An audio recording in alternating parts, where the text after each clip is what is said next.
پورا موقع دے رہے ہیں کہ یہ جب فیصلہ ہو جائے. یعنی اگر ہم نے ٹرانسفر کا اتنی دیر اپلائی کیا ہوا تو کم از کم فیصلہ تو کریں. وہ کرتے بھی نہیں ہیں. بہرحال وہاں بھی ان کو بھی میں نے کہا, بڑی دیر کا کہا ہوا ہے کہ ہمیں چیف جسٹس اسلام آباد ہائی کورٹ پہ مجھے کوئی اعتماد نہیں ہے. جب مجھے اٹھایا گیا وہاں سے, آپ سوچیں کہ مجھے غیر قانونی اور آئینی طور پہ اٹھایا گیا ان کی عدالت سے, اور انہوں نے اس کو لیگلائز کر دیا. یعنی اصل میں تو ان کو اللیگل کرنا چاہیے تھا.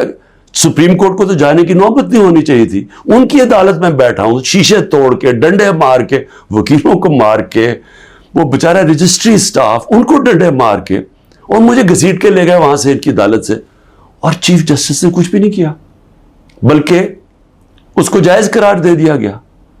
اس کے بعد جو اس سے پہلے ٹرین کیس تھا, 3 ممبر بینچ بیٹھا, دو ججز نے واضح طور پہ کہہ دیا کہ مینٹینیبل کیس.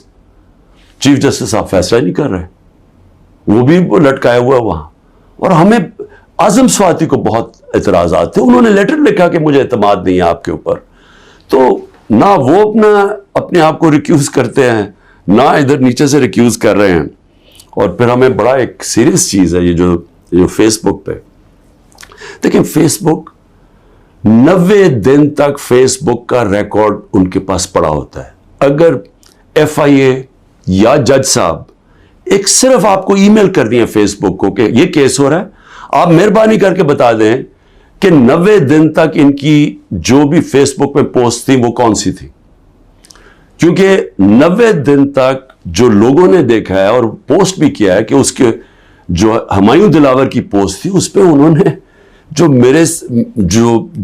ان کا میرے متعلق پوسٹ کی ہوئی ہیں, وہ تو اگر کوئی بھی دیکھ لے تو مجھے تو ان سے انصاف نہیں مل سکتا.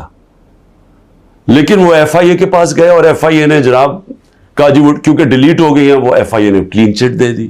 میچ فکس ہوا ہے.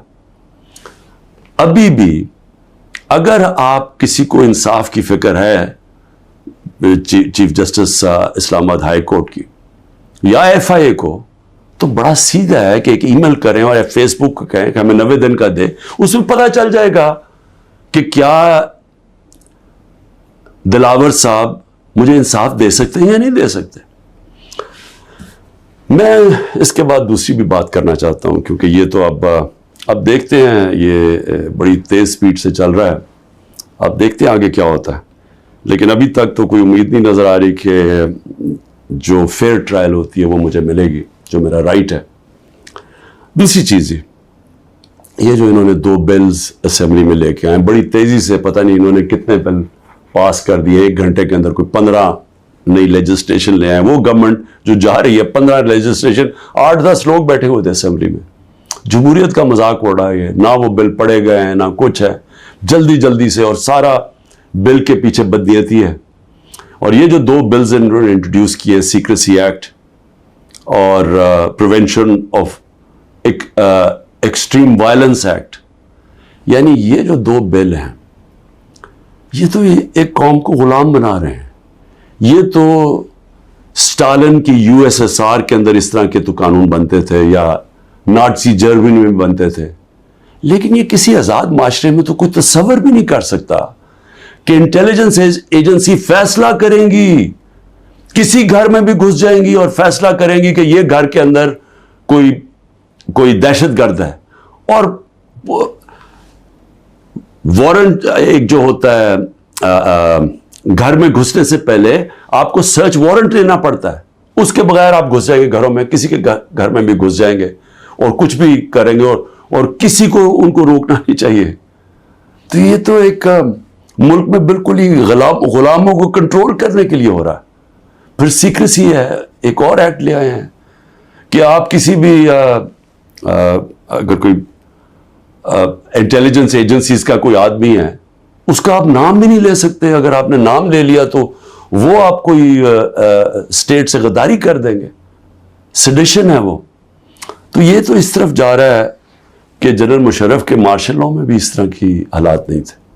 یہ تو بالکل ایک وہ معاشرہ, اور مجھے لگ رہا ہے کہ تیاری کر رہے ہیں کہ انہوں نے تو الیکشن کا کوئی نیت ہی نہیں نظر آ رہی. تو اگر الیکشن نہیں کروانے ہیں تو اس کے بعد تو پھر لوگوں کو کنٹرول ہی کرنا پڑے گا, تو انہیں حربوں سے کنٹرول کرنا پڑے گا. اور مجھے جو خوف آ رہا ہے، میں آخر میں صرف یہ بات کرنا چاہتا ہوں کہ اس وقت جو پختونخوا ہے اس کی ہمیں فکر کرنی چاہیے، کیونکہ ان کی کوئی اپنی الیکٹڈ گورنمنٹ نہیں ہے اس وقت.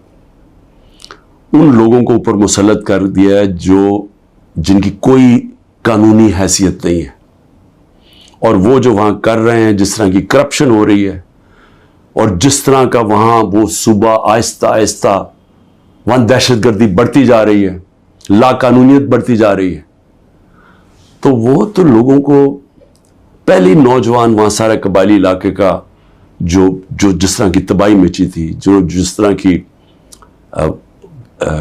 قتل و غارت ہوئی ہے قبائلی علاقے میں، ڈرون اٹیک سے، ملٹری آپریشنز، اوپر سے طالبان ایک طرف، وہ دوسری طرف فوج، تو وہ جو لوگوں سے ہوا، جس طرح کی تباہی مچی وہاں، تو وہ تو اسی سے ابھی نکل رہے ہیں.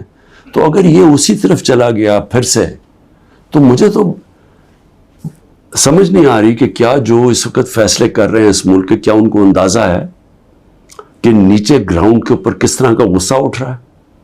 کیا اندازہ ہے کہ جب وہ پولیس لائنز کے اندر جب 100 پولیس والے شہید ہوئے تھے، پتہ ہے نیچے سے کیا آوازیں آ رہی تھیں؟ اور اب جو بجوڑ میں ہوا اس کے اوپر سارے پختونخوا کے اندر کس طرح کا غصہ گیا؟ کیا کسی کو اندازہ ہے کہ یہ کس طرف جا سکتا ہے؟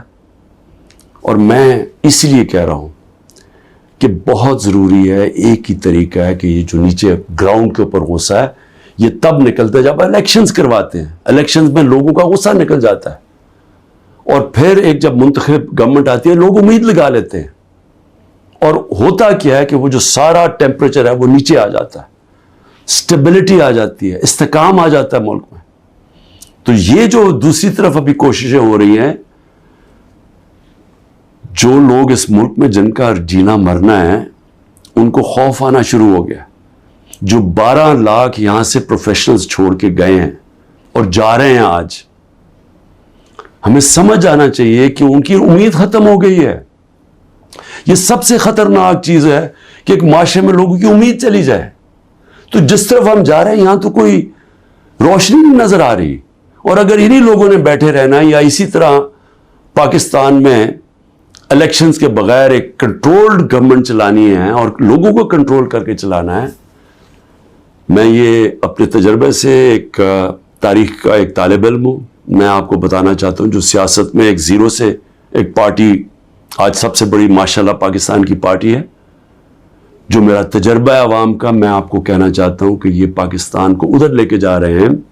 جو لوگ سمجھ رہے ہیں کہ وہ ڈنڈے کے زور سے اس ملک کو کنٹرول کر لیں گے، وہ سمجھتے نہیں ہیں، عوام کی سوچ نہیں سمجھتے، نہ وہ تاریخ جانتے ہیں، نہ وہ پولیٹکس سمجھتے ہیں، اور وہ پاکستان کے لیے بہت بڑا خطرناک اندھیرے کی طرف ہم لے کے جا رہے ہیں. پاکستان زندہ باد.